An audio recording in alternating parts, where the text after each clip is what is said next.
Hello students, आज के video lecture में हम कुछ नोट्स डिस्कस करने वाले हैं कंटिन्यूटी से रिलेटेड। तो ये जो लेक्चर है ये आपका फर्स्ट लेक्चर नहीं है, भले ही आपको टाइटल में ये फर्स्ट लेक्चर लग रहा होगा क्योंकि उसमें टाइटल में फर्स्ट लिखा हुआ है लेक्चर 1, बट फर्स्ट लेक्चर इसके पहले एक हो चुका है कंटिन्यूटी का, और यदि नहीं देखा तो डिस्क्रिप्शन में उसकी लिंक है, आप उसको भी देख सकते हैं। ठीक है, उसके बाद ये लेक्चर को आके देखो तो ये आपको समझ में आएगा। ठीक है, तो यहाँ पे कुछ पॉइंट्स हैं जो हम डिस्कस करने वाले हैं। जैसे कि पहला नोट 1 है, इसमें sine x, cos x, exponential हो गए। ठीक है, मोड एक्स हो गया, tan inverse x, cot inverse x, any polynomial functions. And ये जो रूट एक्स है, ये सॉरी यहाँ पे रूट एक्स ना होगा, ये ऑड रूट वाले हैं, मतलब कि इस प्रकार का, जैसे यहाँ पे 2n+1 टाइप और एक्स, यानी कि जैसे आपका स्क्वायर रूट, इसमें रूट के अंदर क्यूब रूट एक्स हो गया या फिफ्थ रूट ऑफ एक्स हो गया, इस टाइप के जो भी पॉलिनोमियल हैं वो आपके कॉन्टिन्यूस होंगे इन आर, मतलब कि पूरी डोमेन में ये आपके कॉन्टिन्यूस फंक्शंस होंगे। इसके बाद सेकंड है, जैसे sine inverse x, cos inverse x, ln x, log x have continuous graph. इनके ग्राफ्स आपके सारे कॉन्टिन्यूस होते हैं। ठीक है, ये जिस भी डोमेन में बने होते हैं वो सारे ग्राफ कॉन्टिन्यूस होते हैं। इसके बाद कुछ फंक्शन ऐसे हैं जो सारी जगह पे तो कॉन्टिन्यूस होते हैं, बस कुछ पॉइंट्स हैं जहाँ पे ये डिसकॉन्टिन्यूस होते हैं। तो वो हमने पॉइंट्स डिस्कस किए हैं कहाँ पे डिसकॉन्टिन्यूस होंगे। जैसे आपका tan x sec x है, तो यहाँ पे इसकी वैल्यू अनडिफाइंड हो जाती है ऑड मल्टीपल पे, तो यहाँ पे ये आपका डिसकॉन्टिन्यूस होगा। इसी प्रकार cot x और cosec x, जहाँ पे साइन जीरो होता है यानी कि n पाई पे, यहाँ पे ये डिसकॉन्टिन्यूस होंगे। और फ्रैक्शनल पार्ट, इंटीजर पार्ट जो हैं ये इंटीजर्स पे डिसकॉन्टिन्यूस होंगे। इसके बाद जैसे 1/x है तो डिनोमिनेटर जीरो होगा, तो ये आपको दिख रहा है कि अनडिफाइंड हो जाएगा, तो जीरो पे हमें चेक करना पड़ेगा, इसके लिए यहाँ पे ये डिसकॉन्टिन्यूस होगा। इसके बाद एक नोट ये है, जैसे एट एक्स इक्वल टू एक कोई पॉइंट है जहाँ पे हमें ये पता है कि जैसे एक से अधिक फंक्शन है और उन फंक्शंस को जोड़ा जाए या घटाया जाए, यदि वो कॉन्टिन्यूस है तो हमेशा कॉन्टिन्यूस होगा, या उनका मल्टीप्लाई कराया जाए, डिवाइड कराया जाए तो भी वो हमेशा कॉन्टिन्यूस होगा। डिवाइड वाले में एक चीज़ है, प्रोवाइडेड डिनोमिनेटर जीरो नहीं होना चाहिए। ठीक है, इसके बाद फोर्थ है कॉन्टिन्यूस प्लस डिसकॉन्टिन्यूस, तो इसके लिए ये फंक्शन डिसकॉन्टिन्यूस होगा ऑलवेज। अब जैसे डिसकॉन्टिन्यूस और डिसकॉन्टिन्यूस दोनों दिए हैं, से इसको भी जोड़ा जाए या घटाया जाए, दोनों में डिसकॉन्टिन्यूस होगा। और यहाँ पे जो ये आपका डिसकॉन्टिन्यूस प्लस माइनस डिसकॉन्टिन्यूस है, इसमें nothing can be said in general, यानी कि हम ऐसे बता नहीं सकते, तो चेक करना पड़ेगा ये कहाँ पे डिसकॉन्टिन्यूस होंगे। इसके बाद जैसे कॉन्टिन्यूस ऑफ डिसकॉन्टिन्यूस, इन सब में वही चीज़ है, nothing can be said in general. Discontinuous of discontinuous में भी वही है। इसके बाद नोट 2 है, जैसे कंपोजिट फंक्शंस हैं, तो ये लिखा है कॉन्टिन्यूस ऑफ कॉन्टिन्यूस, ये इनटू नहीं है, ये कॉन्टिन्यूस और ये कोई दूसरा फंक्शंस होगा। यदि ये दोनों फंक्शन कॉन्टिन्यूस हैं तो फिर ये भी कॉन्टिन्यूस होगा। और इसके बाद जैसे ये है कॉन्टिन्यूस ऑफ डिसकॉन्टिन्यूस, या डिसकॉन्टिन्यूस ऑफ कॉन्टिन्यूस, या डिसकॉन्टिन्यूस ऑफ डिसकॉन्टिन्यूस, तो इनके लिए वही कंडीशन है, nothing can be said in general. ठीक है, तो ये सब आपको याद कर लेना है। इसके बाद कुछ क्वेश्चंस हैं, जैसे ये है, तो इस क्वेश्चन में कह रहा है discuss continuity of f x, x equal to fractional part of x at x equal to integers पे हमें चेक करना है कि ये कॉन्टिन्यूस है या डिसकॉन्टिन्यूस है। ठीक है, तो हमें इंटीजर्स पे चेक करना है, तो यहाँ पे मैंने लिखा at x equal to integers, यहाँ पे चेक करेंगे। तो फंक्शन आपका क्या गिवन है, एफ एक्स बराबर है हमारे सामने x into fractional part of x, इसी को हमें चेक करना है। तो जैसे हमें एक्स को पता है ये तो कॉन्टिन्यूस है हमेशा, तो इसकी जो LHL होगी वो इंटीजर्स के लिए आई होगी, और फंक्शन की जो वैल्यू होगी वो भी आई होगी, एंड RHL भी आई होगी। यदि ये कॉन्टिन्यूस है तो तीनों सेम होंगी।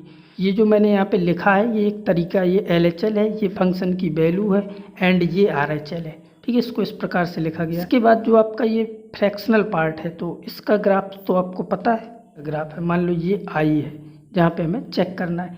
तो LHL आपको दिख रहा है, जब आप इस साइड से जाओगे, इसमें ग्राफ में चलोगे तो ये वैल्यू इस साइड, यानी कि ग्राफ ऐसे जा रहा है, तो जो LHL है वो आपका क्या होगा, 1 यहाँ कहीं पे, तो इसका जो LHL आएगा वो तो 1 आएगा। और जब RHL फंक्शन की वैल्यू की बात करोगे इस पॉइंट पे तो ये आपको दिख रही है कि ये 0 होगी। एंड जब इस साइड से ग्राफ के ऊपर चलोगे तो ये आपको दिख रहा है कि ग्राफ नीचे को आ रहा है, यानी कि फिर से ये आपका क्या होगा 0 आ जाएगा। अब यदि हम f(x) के LHL की बात करें, क्योंकि टोटल फंक्शंस को देखना है हमें, ठीक है, अभी हमने अलग अलग देखा, अब दोनों को देखते हैं। x के LHL की बात करें तो LHL के लिए होगा क्या कि ये इसका LHL है x का एंड इसका LHL है 1। इन दोनों का जब आप मल्टीप्लाई कराओगे, क्योंकि इनटू है, तो ये आपको दिख रहा है कि ये 1 आ जाएगा।